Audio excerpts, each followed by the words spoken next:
Agora está gravando. Então, vamos lá. Deixa eu abrir aqui a tela de modo que eu veja todas as manifestações das pessoas e se por acaso chegar mais alguém. Nós, então, na semana passada, nós terminamos o nosso bate-papo falando sobre as teorias que resultam na identificação de direito público e direito privado. Deixa eu tirar aqui a máscara, talvez você vai me ver tendo que pôr a máscara, tá? Caso alguém eventualmente aqui apareça.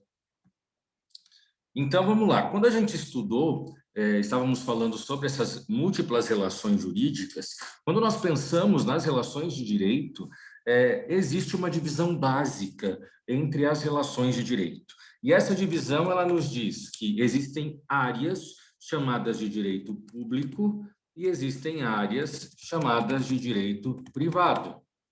Então, nós temos essa dicotomia historicamente considerada quando nós pensamos na maneira como o próprio direito e a expressão do direito ela acaba acontecendo, aparecendo, né, na nossa realidade prática. E nós vimos várias teorias que se dedicam a identificar quando é uma relação de direito público, quando é uma relação de direito privado. E nós comentamos que nós adotamos, né, o Brasil adota, a teoria da natureza da relação jurídica. Então, o que isso significa? Quando se observa, estou escrevendo aqui para vocês, quando se observa uma relação jurídica onde o Estado, e entenda Estado como qualquer ente público, compõe um dos polos da relação. O que é polo? Um dos lados da relação, né? Temos uma relação de direito público. Como exemplo, a gente comentou direito tributário, direito constitucional, falamos do direito penal também, uma pegadinha eterna que aparece aí de vez em quando. Agora, quando se observa uma relação jurídica entre pessoas, né, no sentido de particulares, temos uma relação de direito privado. Grande exemplo de uma relação de direito privado é o direito civil. O direito civil é, por excelência, o principal ramo do direito privado. Mas não só o direito civil, mas temos também direito empresarial e tal. Quando a gente analisa essa divisão histórica, a divisão só existia entre direito público e direito privado. Essa ideia do trialismo, ela é bem mais recente, a gente está falando de século XX para cá. O que o trialismo faz? Então, o trialismo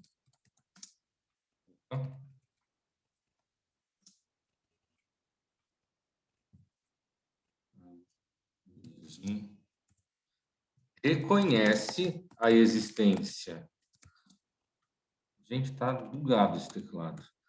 Reconhece a existência do direito público e do direito privado,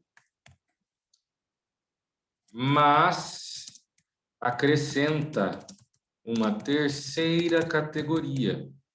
Por isso, trialismo, né? E qual é essa terceira categoria? O chamado direito misto. Quando que eu tenho uma relação de direito misto, né? Temos uma relação de direito misto quando a relação jurídica é composta por particulares. Tem gente esperando aqui. A relação jurídica é composta por particulares. Todavia, o Estado possui forte ingerência nesta relação. Ou seja, o Estado regulamenta tudo, né? Qual é o ponto, né? Quando eu paro para pensar numa relação de direito civil, que é direito privado, eu tenho regulamentação do Estado? É claro que eu tenho, mas é uma regulamentação que tende a ser mais tranquila, porque no âmbito do direito privado, a gente pode fazer tudo aquilo que não for proibido, né? Então, aqui nós temos aqui, é importante anotar isso é uma fala bem comum, né? Vou escrever aqui para você de novo. No âmbito do direito privado, pode ser feito tudo o que não for expressamente proibido. Já no âmbito do direito público, só pode ser feito o que está previsto e permitido pela norma jurídica. Então, no direito privado, isso é uma regra geral, claro que comporta exceções e tudo mais, mas no âmbito do direito privado, eu posso fazer tudo o que não for proibido. Tudo me é permitido, sabe? Desde que não seja expressamente proibido, ou determinado, regulamentado. Quando eu vou para o âmbito do direito público, já no direito público, eu só posso fazer aquilo que está previsto. O que a gente tem que entender a partir dessas duas colocações? No âmbito do direito privado, eu tenho liberdade. Eu tenho liberdade de atuação, eu tenho liberdade de escolha, eu posso praticar os atos de formas plurais, múltiplas. No âmbito do direito público, eu tenho vinculação. Você vai estudar direito administrativo, por exemplo, você está estudando direito constitucional, e você vai aprender que o ente público tem uma margem de liberdade, o que vai ser chamado lá na frente de ato discricionário. Esse ato, não precisa se preocupar em anotar isso, tá? Mas esse ato discricionário são circunstâncias em que o poder público tem liberdade de atuação. Mas a regra não é essa. A regra é que o ente público só pode andar, caminhar de acordo com a previsão expressa, com a predeterminação. Então, nós temos uma vinculação. Essa é uma diferença muito grande entre as relações de direito público e de direito privado. Se eu vou ser tributado, a maneira como o município, o Estado, agora a época de imposto de renda, né, a União, vai me tributar, tem que ser exatamente da forma como a legislação prevê. Não pode o Estado me tributar de maneira diversa daquela que está prevista na legislação. Agora, se eu quero firmar um contrato, vamos imaginar que eu vou quero vender minha moto para o Cristóvão. Então, vou vender minha moto para o Cristóvão. A legislação, e quando eu falo a legislação, é o Estado, porque quem cria a legislação? Via de regra, o Estado. A legislação me diz que um contrato, para ser válido, ele tem que preencher alguns requisitos. Lá do artigo 104 do Código Civil. Lá ele vai falar da validade dos negócios jurídicos. E ele diz que um negócio jurídico, para ser válido, tem que ser praticado entre pessoas capazes. Você deve já ter visto capacidade em civil. Não sei, mas se não viu, está estourando aí para ver. Além da capacidade dos envolvidos, nós temos que ter a licitude do objeto, né? O objeto do contrato do negócio tem que ser lícito, possível, determinado ou determinável. E a forma do contrato, o que é a forma do contrato? A maneira como ele acontece, né? É por escrito, pode ser verbal, tem que ser por escritura pública, tem que ser no cartório, pode ser um documento particular, que a parte mesmo escreve. A forma tem que ser prevista na lei ou, pelo menos, não proibida. Tudo isso está no artigo 104 do Código Civil. Validade do negócio jurídico. Muito provavelmente você vai estudar negócio jurídico esse semestre, em civil. Não sei. Aí acho que é como o Moacir, que você está tendo aula de civil, imagino. E aí você vai ter essa circunstância aí, ou esse semestre, ou no máximo no segundo semestre você vai ter visto negócios jurídicos. Tá, e aí? Como que fica essa situação? Então, se eu estou vendendo a minha moto para o Cristóvão, qual que é a análise que eu tenho? Onde o Estado se mete nessa nossa compra e venda? Ele se mete minimamente. Por quê? O que ele tem que analisar? Bom, o Tiso e o Cristóvão são capazes? De maneira geral, capaz é ser maior de idade. Imagino que o Cristóvão seja maior de idade. Porque no primeiro semestre, às vezes, a gente tem aluno que é menor de idade, que ainda não fez 18 e tal. Mas vamos considerar que o Cristóvão é maior de idade. Eu também tenho mais de 18 anos, então somos capazes. O objeto da negociação é um objeto lícito, possível? O que é lícito? Ele é um objeto permitido pela legislação? Sim. Está tudo certo vender moto. A moto não é roubada, a moto é minha mesmo, né? Então, em relação ao bem que está sendo negociado, não há qualquer ilicitude, qualquer problema em relação a ele. Então, também está tudo certo. A forma, nesse caso, a compra e venda, vocês vão estudar em contratos mais adiante, salvo engano, aí terceiro ou quarto semestre, que a forma é livre nesse caso. Então, eu posso fazer verbalmente, posso fazer por escrito, particular mesmo, enfim, muito tranquilo. Pronto, a partir desses requisitos básicos, mínimos, eu vou fazer esse contrato do jeito que eu quiser. Ah, professor, eu posso então parcelar uma compra e venda em 60 vezes sem juros? Posso. Eu posso doar minha moto se eu quiser, que ela é minha. Eu tenho livre gestão sobre a minha propriedade. Então, eu posso doar minha moto se eu quiser. Então, se eu não quiser doar, quiser vender e quiser parcelar isso em 60 vezes, eu parcelo. E não há problema ou dificuldade alguma nisso, né? Algo que nós precisamos entender. Então, existe uma margem de liberdade muito grande, enquanto que no ambiente público isso não acontece. Eu me lembro de atender uma pessoa no escritório, isso já faz alguns anos, em que ela estava vendendo um terreno lá em Alvorada do Sul, uma chácara na beira do rio, assim, uma chácara bem bacana. E ela estava querendo se desfazer daquilo de qualquer jeito, e assim, ela chegou para mim pedindo para fazer o contrato de compra e venda, porque ela já tinha fechado o negócio. Ela vendeu a chácara para um cara. A chácara era uma chácara que estava com algumas questões de documento que precisavam ser regularizadas, mas nada assim muito difícil. Não tinha nada na chácara, era só terreno. E não era nem bem uma chácara, né? Era um terreno, desses terrenos que a gente tem ali aos montes, na beira do rio e tal. Ah, e ela vendeu essa chácara para um cara por 60 mil, em 60 parcelas de R$ 1.000. Aí você para pensar, né? A pessoa ela pode vender do jeito que ela quiser, né? Ela é a dona, tá tudo certo. Mas, gente, ela vai demorar 5 anos para receber o valor da chácara. No final, no último ano, esses R$ 1.000 não vão valer o que os R$ 1.000 de hoje valem, por causa de poder de compra. É natural, né? Então, assim, se você fizer esse pensamento lá para trás, no passado, então, se você voltar 5 anos, R$ 1.000 comprava, fazia uma compra. Hoje, com R$ 1.000, você não faz a mesma compra. É impossível.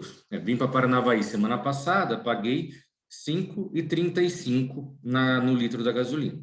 Hoje, fui abastecer, paguei 5,59. Isso porque eu fugi de postos que estavam 5,69, 5,75, que achei alguns assim. Só nisso já há uma diferença do que R$ 1.000 comprariam de combustível da semana passada para essa. Então, daqui a 5 anos, nesse caso, que ela vai receber, né, todo o valor, já não vai estar valendo a mesma coisa. E aí parcelou sem juros. Ela pode fazer isso? Claro que pode. Queria eu ter recebido uma proposta dessa, de alguém querendo vender em condições tão favoráveis assim para o comprador. Mas isso é perfeitamente possível de ser feito, porque isso repousa no âmbito do direito privado. E aí, dentro do trialismo, nós temos essa figura do direito misto, né? E qual é a ideia do direito misto? O direito misto, dentro do direito misto, nós temos um meio termo entre público e privado, porque apesar de envolver particulares na relação, o Estado se mete excessivamente nessa relação. Então, nós não temos tanta liberdade. Mas é eu e uma outra pessoa, não importa. Eu não estou contratando o Estado, não importa.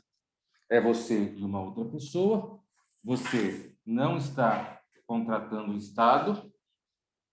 Vou ligar o meu álcool. Você não está contratando o Estado, mas o Estado determina que algumas coisas sejam feitas, né? Alguma maneira de agir ou de se comportar. E o exemplo que eu dei aos senhores é o direito do trabalho. Né? Por que o direito do trabalho? Porque se o Rubens vai contratar uma pessoa para trabalhar para ele, né? Ah, ele vai contratar uma pessoa, ok. Ele tem liberdade para contratar pessoas que se encaixem em determinados requisitos que ele pode estabelecer, mas não é possível que o Rubens coloque algumas regras de carga horária que sejam superiores à previsão legal. Dentro da própria legislação, nós já temos de maneira bastante vinculada a forma como o trabalho será realizado. Então, nós temos um limite de carga horária semanal, nós temos um limite de horas extras possíveis de serem feitas, nós temos o valor do salário, né? Mas a pessoa aceita trabalhar todo dia, 8 horas por dia, recebendo R$ 400. Não interessa, né? Aí existe uma garantia legal mínima. Então, isso seria a figura do direito misto, né? Aliás, meus caros, eu não sei se vocês têm consciência, né, disso, mas vocês representam um grupo privilegiado quando nós pensamos em nação, né? Porque hoje no país, menos de 15% da população chega ao ensino superior, chega a fazer uma graduação.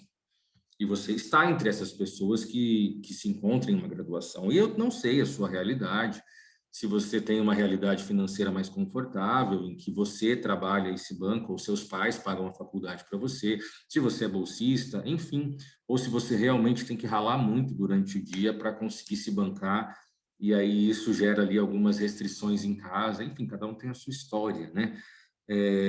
Mas se nós não tivéssemos salário mínimo, que é algo que se tenta retirar há um bom tempo, né?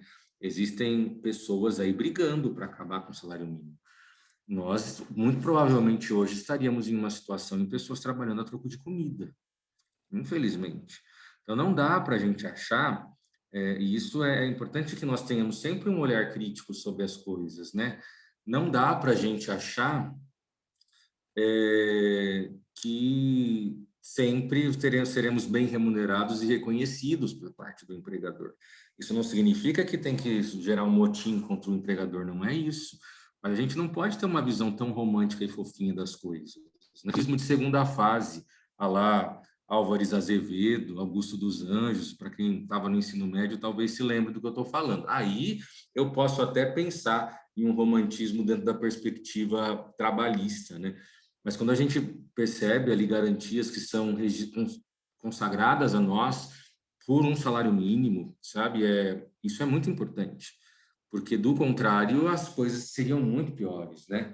E também a gente tem que tomar cuidado com essa ideia ou essa fala, né? Essa justificativa de que a gente tem que realmente dar muito lucro para o chefe, porque aí ele vai nos pagar mais, né? Essa não é uma lógica realmente realista.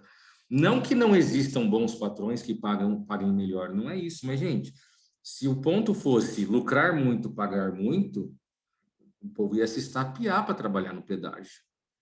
E não é o que acontece, né? O pedágio não é um lugar que vai falar que paga super bem, principalmente considerando os valores que eles levantam diariamente, né? Então, tem algumas mentiras, né, que são colocadas que a própria realidade nos apresenta que isso é uma bobagem, né? Isso é uma mentira. Mas beleza, isso é o trialismo.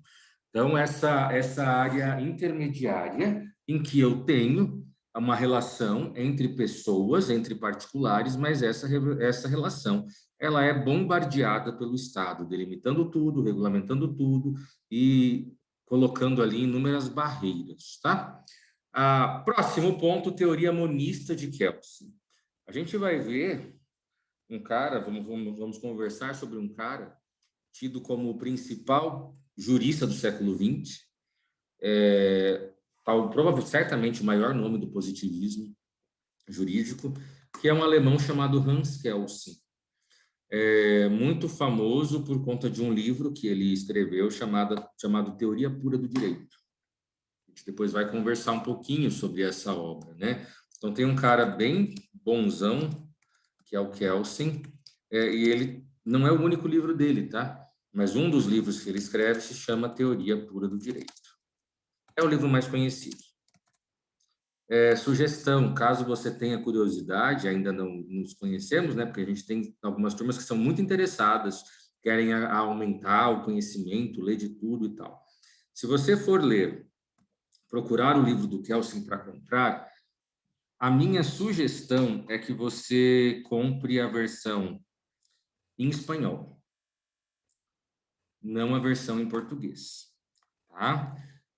E eu explico para você. O livro original ele é em alemão, e existem normalmente, quando um livro alemão é traduzido para o português, mais antigamente, hoje melhorou muito, mas principalmente livros mais antigos, a tradução perdia demais, né? Existem expressões muito próprias é, do direito alemão, em que nós não temos uma tradução precisa, sabe? Então, há muitos livros em alemão, quando traduzidos para o português, eles perdiam uma base muito forte, sabe? De verdade. E eu me lembro, quando eu conheci o livro do Kelsen, eu conheci em português. E ok. Depois eu comprei porque eu não falo alemão, né? Depois eu comprei o livro em espanhol, traduzido para o espanhol. É outra coisa. E assim, mesmo que você fale assim, ah, eu não falo espanhol, não é uma leitura tão difícil. O espanhol, algumas palavras você joga no Google, dá para se virar. Ah, mas não estou achando. Compra em português mesmo. Ele certamente tem na biblioteca virtual. Dá uma olhada nele em português mesmo, não tem problema nenhum. Coisa boa ali você vai tirar. Mas se você fosse para uma questão mais técnica, para usar mesmo em alguma pesquisa, eu recomendaria a tradução para o espanhol. E isso é quase que uma regra, tá? Uma regra muito informal. Livros alemães traduzidos para o espanhol costumam ter uma melhor tradução do que livros alemães traduzidos para o português. Isso é uma realidade de livros mais antigos. Hoje, as traduções melhoraram muito, mas é uma realidade, né? Até mesmo foi lançada uma nova, nem não lembro do título do livro, mas todo mundo já deve ter ouvido falar daquele livro A Revolução dos Bichos, né? É uma tradução péssima para o português. Então, agora lançaram uma nova tradução, inclusive com um novo nome, que é o nome correto do livro, e estão falando muito bem. Eu tenho a versão da Revolução dos Bichos, que é um livro legal, mas assim, a tradução a gente sabe que é precária, e parece que essa nova tradução é excepcional. Ainda não tive acesso a essa nova tradução. Bom, e aí esse cara, o Kelsen, ele defende a chamada teoria monista, e pensa em mono de um. Para Kelsen, todo direito é público, né? Então, quando eu penso em teoria monista,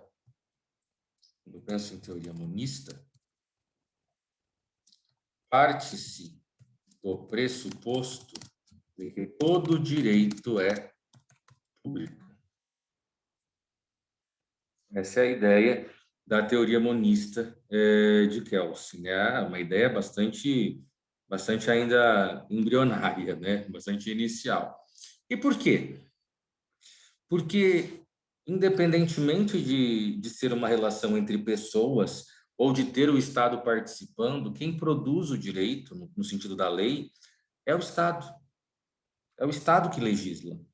Então, direto ou indiretamente, o Estado detém sobre si o controle de todas as relações jurídicas, porque é ele que vai dizer como que as coisas devem acontecer, e é ele que vai estabelecer os limites, os parâmetros, os requisitos, os momentos de validade ou de invalidade.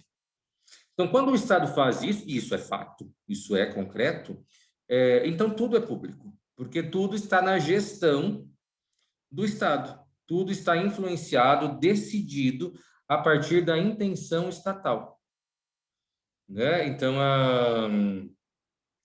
eu coloquei aqui para vocês dois outros doutrinadores, né, que falam assim, o direito privado vive sob a tutela do direito público. O direito privado é uma consequência do direito público, ou um outro dizendo o seguinte: o direito privado só é possível porque existe o direito público, né? Mesmo porque é o direito público, o direito constitucional que você vai estudar, que regulamenta o processo legislativo. O que é processo legislativo? São as etapas para se criar uma lei. O Código Civil é uma lei, CLT é uma lei, Código de Defesa do Consumidor é uma lei, Código Penal é uma lei. Então, tudo é fruto do chamado processo legislativo. E quem regulamenta o processo legislativo? O direito público.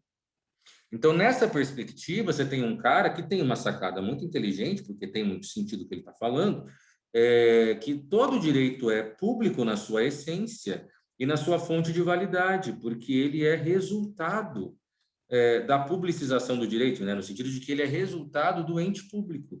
É o Estado que me diz quais são as regras jurídicas, né? Então, essa é a perspectiva kelseniana. Aí você pode falar assim, ah, professor, mas qual que está certo? Meu querido, ciência social, né? Ciência social aplicada. Está certo aquilo que você acha que faz mais sentido para você, desde que você tenha uma base de fundamentação. Então, se você quiser entender que não há essa divisão entre direito público e privado, que a visão monista é a mais correta, porque todo direito na sua origem é público, e essa divisão privada ela é só uma questão acadêmica, está tudo certo. Desde que você saiba de onde isso é proveniente e como construir esse argumento.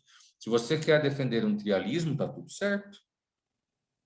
Então, fique muito à vontade. Aí, isso é uma premissa que eu sempre vou trabalhar com vocês. Sintam-se livres para acreditar naquilo que vocês quiserem acreditar. O único ponto exigido de vocês o conhecimento tem que ser embasado. O conhecimento tem que ser sólido, não é achismo, né? Então, são cuidados que a gente tem que ter. Próxima distinção que a gente tem é direito comum e direito especial. Direito comum e direito especial. O que é direito comum e direito especial? Pessoal, direito comum é aquele aplicável a todas as pessoas. E o direito especial é aquele aplicável a determinadas pessoas. Simples assim. Direito especial, e aqui é importante, tá? Quando a gente está em processo, ou juridicamente falando de maneira geral, o termo especial é no sentido de ser específico. Especial no sentido de especialista. Não especial de ser o mais importante. Não é essa a ideia, né? Lembra que eu falei das palavras que juridicamente têm um significado um pouquinho diferente daquele significado que nós utilizamos no dia a dia? Então, quando você ouvir falar assim, direito especial, justiça especial, não quer dizer que é um direito mais importante ou que é uma justiça mais fodona. Não tem nada disso. Direito especial e justiça especial no sentido de ser mais específico, especialista, tá?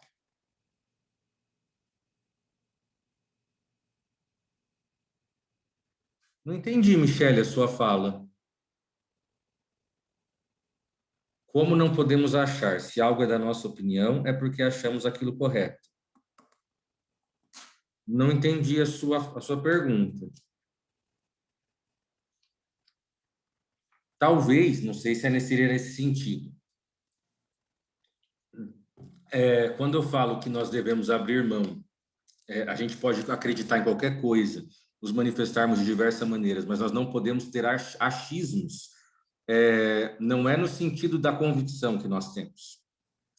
Quando eu digo achismos, é no sentido de que quando a gente quando a gente define alguma coisa ou defende alguma coisa cientificamente, não interessa o que eu acho porque eu li no WhatsApp ou no Facebook. Essa é a ideia do achismo.